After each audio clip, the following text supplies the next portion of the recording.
प्रभातखबर.com, विश्वास वही, रफ्तार नहीं। जीवे साहेब के नमामिना तमा संतराप मुने जीवी दड़ी के दम टूटा गया माया भैया सरी सगाने सुन गया सीधा तनु बचा दिशम चाहे लीलम के। नमस्कार, आप देख रहे हैं प्रभात खबर।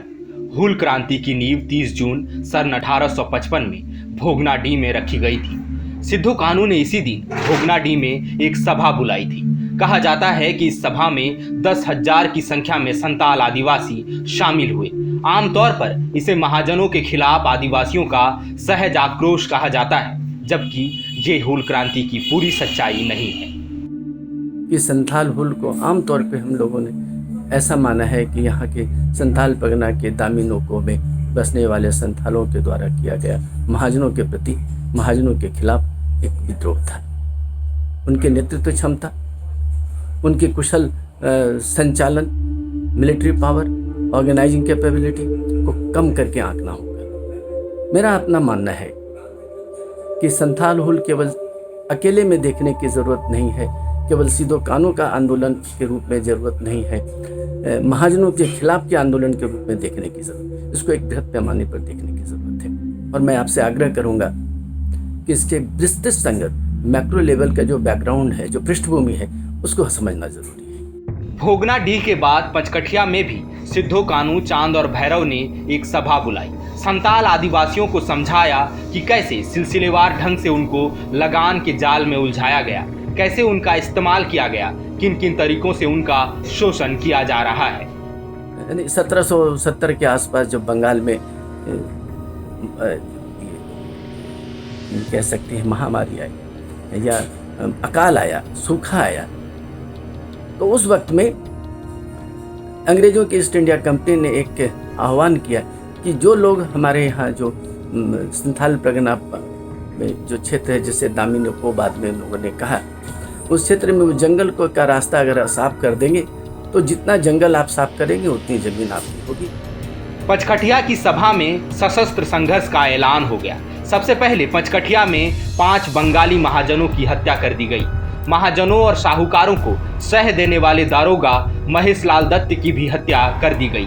आमड़ापड़ा में महाजन केनाराम भगत को क्रांतिकारियों ने मार डाला। क्रांति का वास्तविक आगाज भले ही 30 जून को हुआ हो, लेकिन इसकी नींव तभी रखी जा चुकी थी जब ब्रिटिश ईस्ट इंडिया कंपनी ने राजमहल की पहाड़ियों में प्रवेश किया था।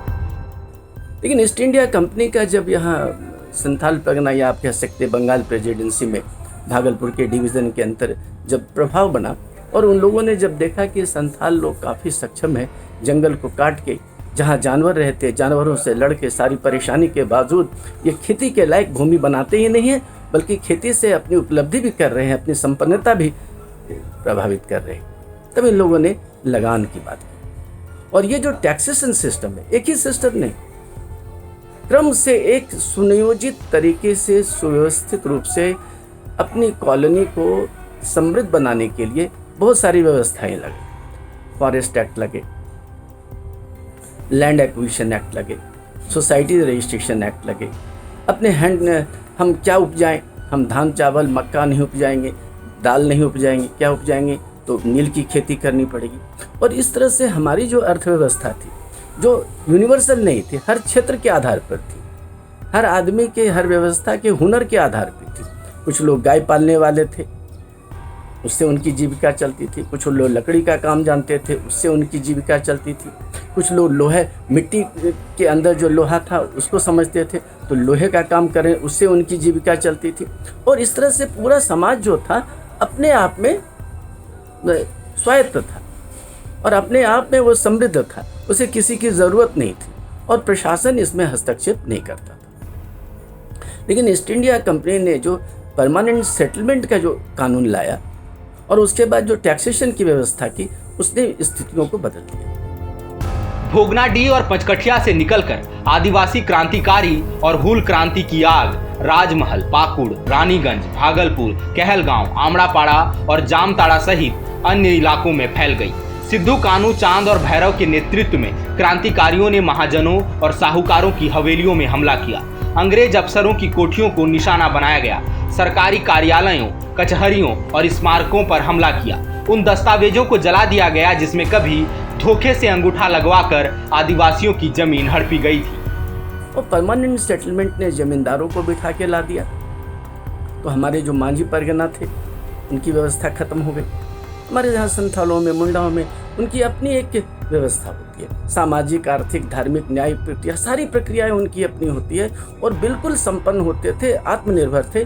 उनको दूसरे से ज़रूरत नहीं थी। ये नहीं थी कि वो जानते नहीं थे, वो एक्सपर्ट्स थे और उनकी ज़िंदगी अपने आप में बहुत खुशहाल थी। आर्थिक रूप से संपन्न थे, सामाजिक रूप से संपन्न थे, उनकी व्यवस्थाएं बड़ी अच्छी थी।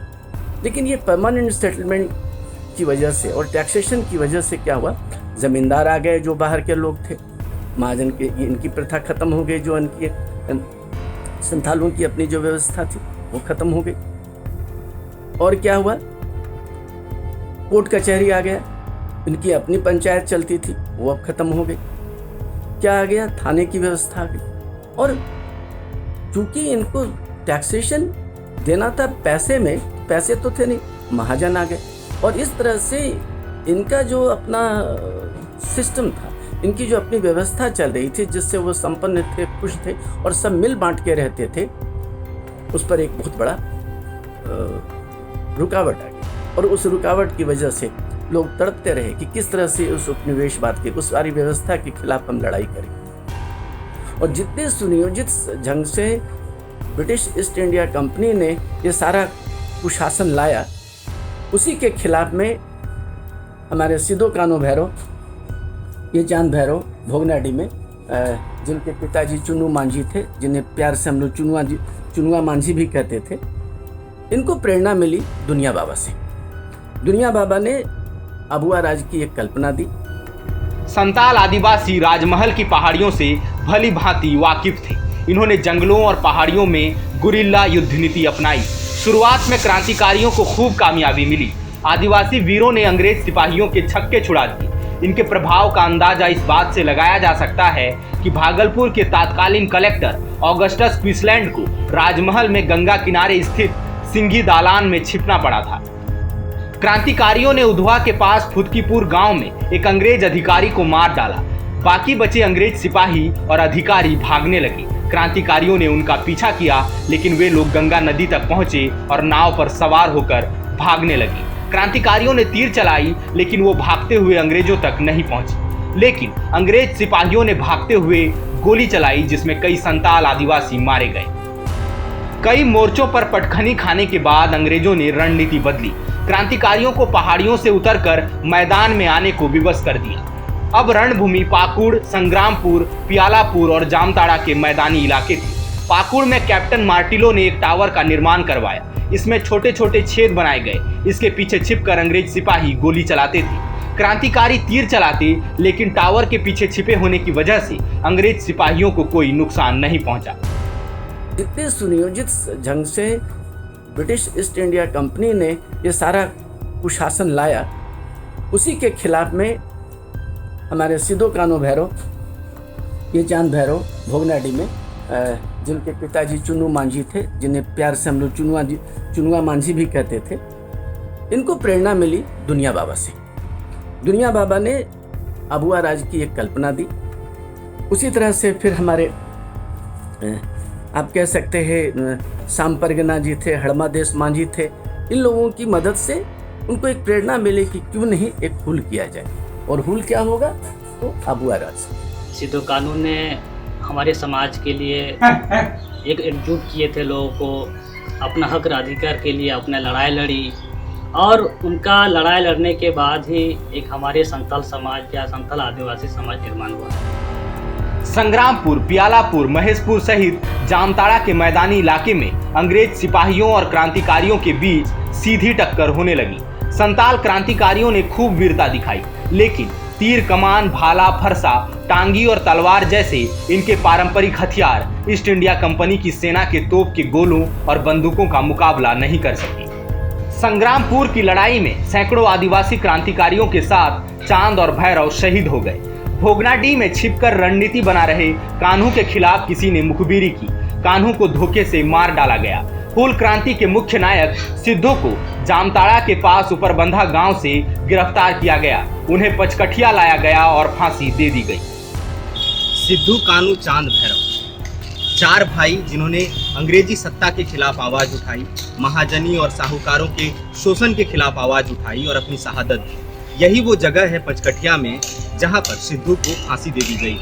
उसके बाद से जो आज़ादी की कीमत पहचानते हैं, जो स्वाधीनता की कीमत जानते हैं, जो जानते हैं कि हमारे पूर्वजों ने इसकी क्या कीमत चुकाई है, उनके लिए पचकठिया का ये शहीद स्थल किसी तीर्थ स्थल की तरह है।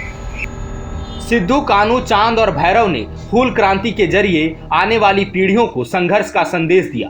साथ ही अपनी जमीन पर अपने शासन का संदेश भी वो दे गए। सिद्धू, कान्हू, चांद, भैरव की याद में भोगनाडीह के गांव के पास ही एक पार्क बनाया गया, जहां हर साल 30 जून को चारों भाइयों को उनकी शहादत पर श्रद्धांजलि दी जाती है। 30 जून को इसलिए क्योंकि इसी दिन भोगनाडीह में सिद्धू, कान्हू, चांद, भैरव ने हजारों आदिवासियों को इकट्ठा किया था और अंग्रेजी सत्ता के खिलाफ क्रांति का बिगुल फूंका था। इसी दिन संघर्ष का ऐलान हुआ था, जिसे दुनिया हूल क्रांति के नाम से जानती है। चेरिया कपुनुया चेरिया कपारी लस्के बेडर मुने अमा चाहे मुडे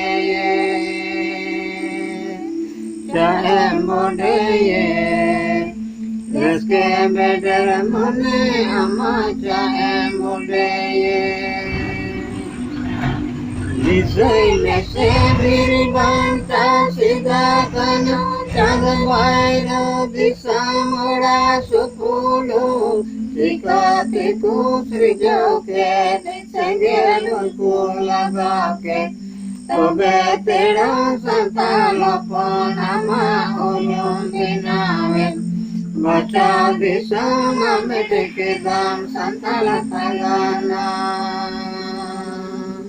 Tobe terang sapala ponama urung binawet baca disama medikidam santal pargana Ceriya tupungguya ceriya kapari leske bener mune amacaen budeye caen budeye Leske bedar mune amacae mune प्रभातखबर.com, विश्वास वही, रफ्तार नहीं।